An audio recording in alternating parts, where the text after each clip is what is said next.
You're not scared of work. You're scared of being seen. That sounds weird, right? Most people say they're afraid of failing, of messing up, of embarrassing themselves in front of everyone.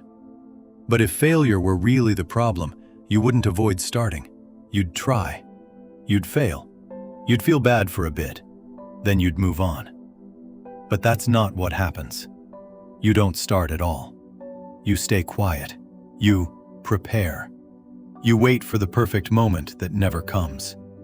And somehow, waiting feels safer than doing the thing in 10 messy minutes. Think about the stuff you keep putting off. Posting your first video.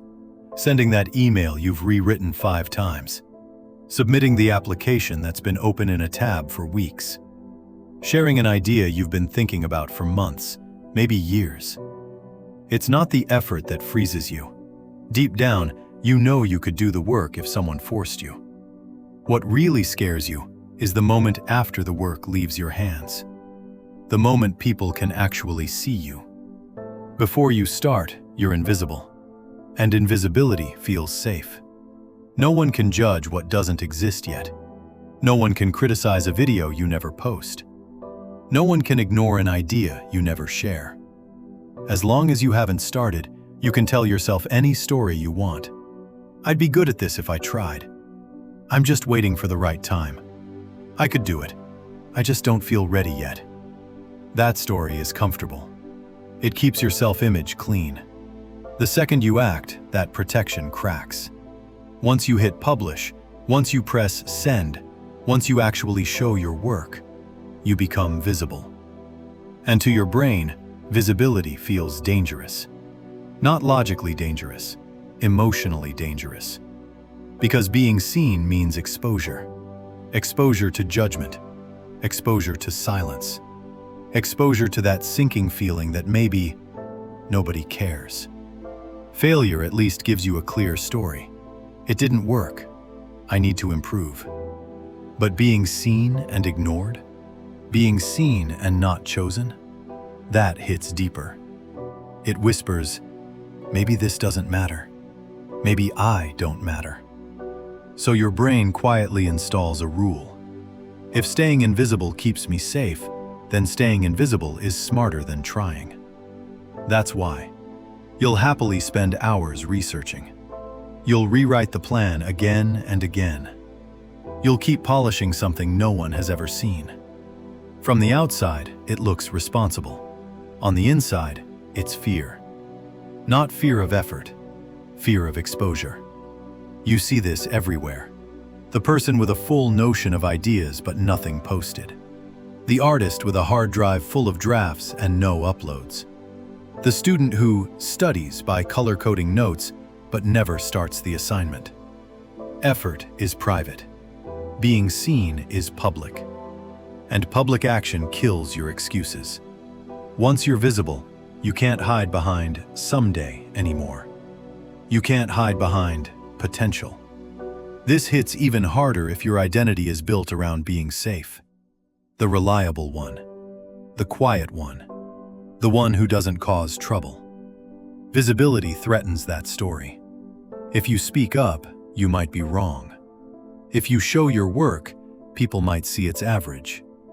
If you put yourself out there, they might judge who you actually are, not the edited version in your head. So your brain does what it always does when it feels a threat. It protects you by shrinking your world. Not yet. Just a bit more preparation. Wait until you're confident. But here's the catch. Confidence doesn't come before being seen. It comes after you survive being seen. Your nervous system needs evidence. I spoke up, and I'm still here. I posted, and nothing exploded. I was visible, and I didn't die from shame. That evidence only comes from exposure. Not huge, dramatic exposure, just small, survivable exposure. You don't need a massive act of courage. You need something your brain can tolerate. Not posting to the entire internet. Sending it to one friend. Not launching a big project publicly. Testing it quietly with 3 people. Not announcing a life-changing goal. taking one small visible step in that direction. Your brain doesn't update through quotes or clever lines. It updates through experience. Each time you're seen and nothing catastrophic happens, your body relaxes a little. The label slowly shifts from being seen equals danger to being seen equals uncomfortable, but survivable. And when visibility stops feeling like death, procrastination stops being your only shield. So if you're stuck right now, maybe this is the real question. Not, why can't I start? But, what part of this would make me visible? That's the piece your brain is protecting you from. Don't try to delete the fear, just shrink the exposure. Make the next move so small, your brain doesn't feel trapped. One message, one draft shared with one person, one quiet action that breaks invisibility by one tiny degree. You're not avoiding the work because you're lazy. You're avoiding the moment you have to be seen.